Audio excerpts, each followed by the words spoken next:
Durante una entrevista con la cadena de información internacional French 24, el vicepresidente de la República, Félix Ulloa, asegura que desde que se decretó el régimen de excepción, nunca se han afectado las garantías de libertades públicas. Explica que el decreto establece únicamente la suspensión de 4 garantías individuales para sustanciar procesos judiciales. Estas denuncias no tienen la información exacta, precisa.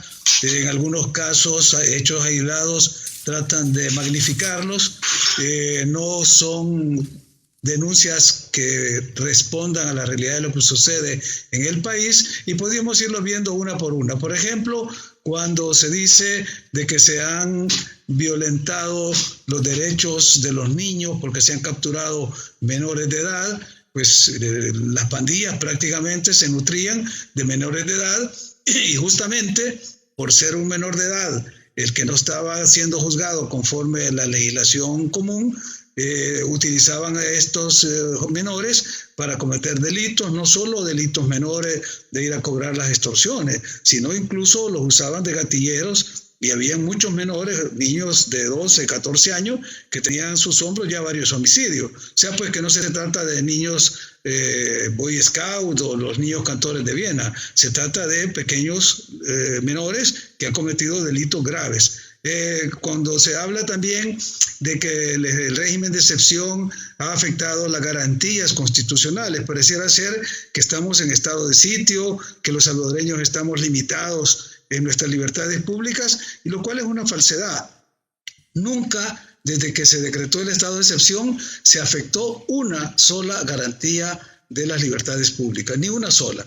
Las únicas cuatro garantías que se suspendieron al inicio tienen que ver con garantías individuales para poder sustanciar procesos judiciales con una excepción o suspensión, en el caso, por ejemplo, de la detención administrativa, que la Constitución la garantiza en 3 días y ahora se extendió a 15 días, o el derecho de la inviolabilidad de las escuchas, y que ahora, pues, para poder revisar los teléfonos de los criminales, pues hubo que suspender esa garantía. Es decir, fueron 4 garantías, ahora solo son 2 las que están suspendidas. Entonces no hay que hablar de que están suspendiéndose la garantía constitucional en El Salvador. Pareciera ser pues que, y se lo explicaba yo a una cancillería en Europa, porque me decía, tenemos temor de que no se pueda movilizar el pueblo en El Salvador.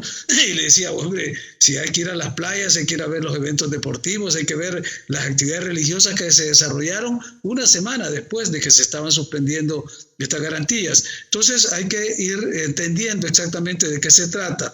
Que se han muerto personas en los penales bajo responsabilidad del Estado. Creo que se denunciaron 50 o 60 fallecimientos, cuando el promedio normal en los años anteriores, revisando el histórico de los fallecimientos en los penales, anda arriba de 100 fallecimientos por año, y aquí no hemos llegado ni siquiera pues, a ese número. Pero esta narrativa se ha utilizado por parte de la oposición política en El Salvador, que al no tener los partidos que fueron derrotados en las elecciones ninguna vocería legítima, han utilizado algunas ONG afines que a su vez pasan la información a esta ONG que es basada en Washington que tú mencionas, y se replican esta mentira y va creciendo, y sin mayor análisis ni rigor periodístico se repiten estas medias verdades. Asimismo, el vicepresidente brinda su postura ante las críticas de la oposición por la construcción del Centro de Confinamiento del Terrorismo. El Salvador se ha tratado de evolucionar con un nuevo derecho penitenciario en el cual no solo se ha dado lo que se llama la segunda oportunidad, sino que hay un programa de tratamiento de reos en fase de confianza que pueden salir de los penales y realizar labores sociales, reconstrucción de escuelas, recoger basuras, pintar edificios públicos, en fin, están este contingente de reos que se llama en fase de confianza. Pero volviendo al tema del centro penitenciario, que se tiene un nombre que se llama Centro de Confinamiento del Terrorismo, es decir, es una cárcel de máxima seguridad dotada de todas las condiciones y equipos necesarios para que las personas que van a estar internas porque son condenadas por los jueces puedan cumplir sus condenas en condiciones humanas. También, y esto nunca se ha dicho porque nadie reivindica, las condiciones de los custodios, o sea, los guardias que tienen que cuidar a los reos en las condiciones en que recibimos nosotros el sistema penitenciario. Ahora el tratamiento que van a tener también ellos es un tratamiento digno para su labor, a efecto de que puedan desarrollar el trabajo sin el estrés con el que viven ahora y con una garantía fundamental, y es que el control de los centros penales lo va a tener el Estado. Porque hasta la fecha lo que habíamos visto era que el control de los centros penales estaba en manos de los grupos criminales, de manera directa o de manera indirecta, por temor, por corrupción con las autoridades de los centros penales anteriores. Ellos dirigían los crímenes desde los centros penales. Esta es otra gran ventaja también con la que se ha construido este centro de confinamiento, porque no está en ninguna zona urbana. Por otra parte, Ulloa informa que han presentado una propuesta de reforma constitucional que reza que el Estado está obligado a defender la vida de la madre y de los naciturnos.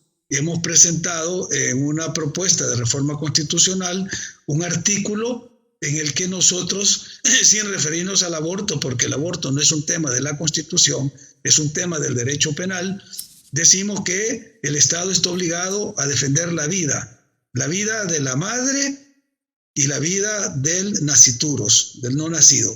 Ambos tienen el mismo derecho a vivir, y cuando exista algún conflicto entre ambas vidas, será la ley la que lo determine. Con eso lo que estamos diciendo es que debe de actualizarse la ley, la normativa penal, para poder estar a la altura de las circunstancias.